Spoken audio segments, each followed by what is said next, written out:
Guess what came in the mail today? Ta-da! This is the XP Magic Notepad. XP Pen reached out to me so that I can review this for them. I'm not being paid by this, so this is my truthfully honest review. So the box comes with protective case for the tablet, a charging cable, pen, some extra nibs. I'm actually kind of scared. It is quite a strong magnet. It looks really nice. I want to say a huge thank you to XP Pen for giving me the opportunity to review this tablet, to review their product. I heard so many good things about them over the years. I think this is something very different that XP Pen is going for. It is very interesting and very exciting. Okay, so hello, it's been about 3 weeks since I've been using the Magic Notepad. Safe to say that I've been really liking it so far. So now to the real review that you guys are here for.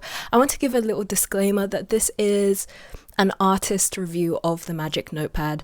I am not that big on, hardware and all the specs, so keep that in mind. So what were my first impressions of the Magic Notepad? I felt like opening it up, it was very sleek, it was very light. It also has all the apps that like a normal tablet would have.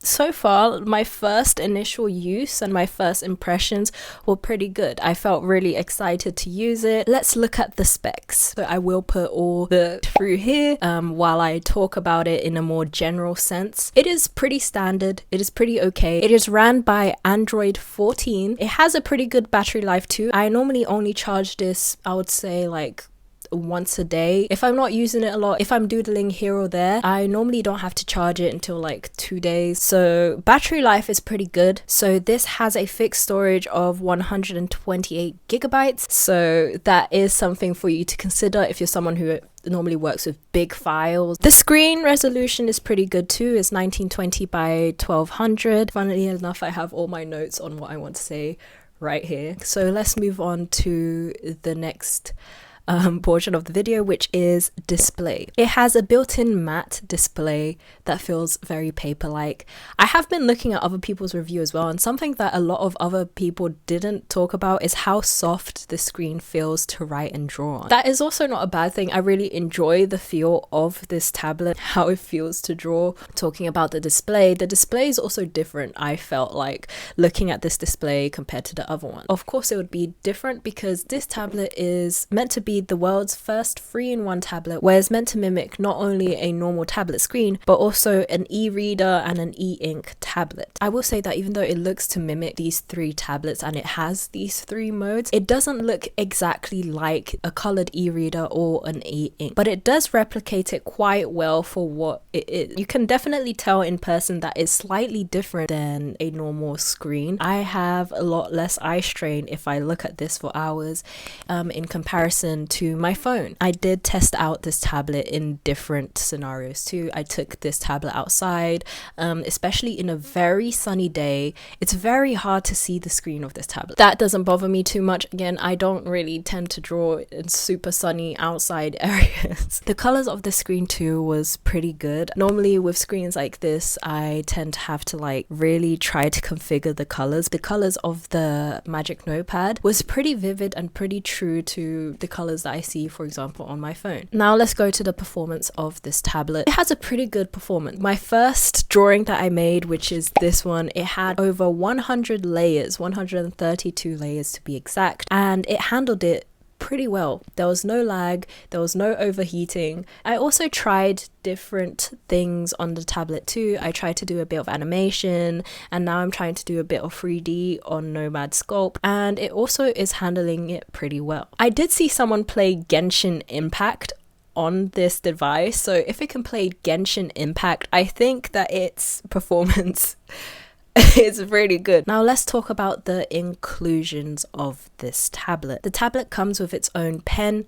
that doesn't need to charge, which is a plus. I normally always tend to go for tablets that don't need a pen to charge. I really like this pen. It feels really good to draw with. Something as well I really liked about this tablet is it is magnetic. There's this little point here, it magnetizes to the pen, and it is quite good. Like, it's a strong magnet. I'm someone who normally misplaces my pen all the time, whether I'm drawing digitally or traditionally. Again, every time I place it down, it just magnetizes directly to the tablet. It also comes with its own case, and I feel like this is a lot of pluses that you get when you get the tablet. As with normal tablets, you have to buy the pencil and the case and a screen protector all separate, and it can normally cost you up to like £100 more. Another inclusion that I absolutely adore about this tablet is the lifetime access to XP Pen Notes. I really liked using XP Pen Notes. It comes with so much different papers that you can use. Like, it has so much different types of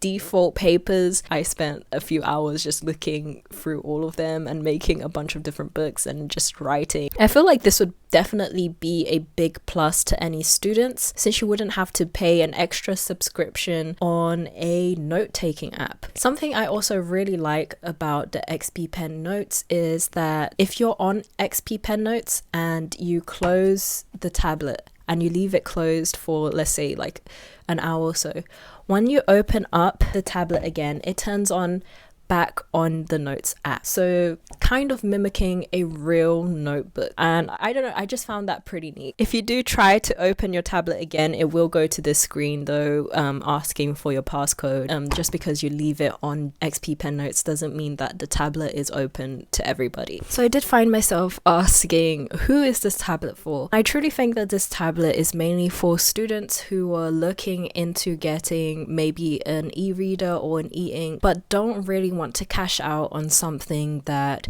is expensive and that doesn't run too well. Unlike an e-ink and an e-reader, the XP Pen Magic Notepad is really good in performance. It performs quite like your average tablet with the added perk of the extra screen modes. In terms for drawing, I feel like it is pretty solid. For your average artist and student, I think this is definitely something to look into to see if it's something that you would consider, especially if you're someone who is used to Android and is looking for an Android specifically. If you're someone who does drawings, you're someone who's studying all the time and you need someone to put your notes and you want the added benefit of not having as much eye strain, this is definitely something you should consider. I'm gonna put my written review in the end. Sometimes I skip out on what I want to say, or I watch back on the video, I'm like, oh, I wish I should have said that. But overall, yeah, that was my review of this tablet. I hope you guys enjoyed watching it, and tell me your thoughts on the tablet and whether you would consider buying it. Anyways, that's all from me, guys. Thank you for watching, and as always, I will see you guys in the next video.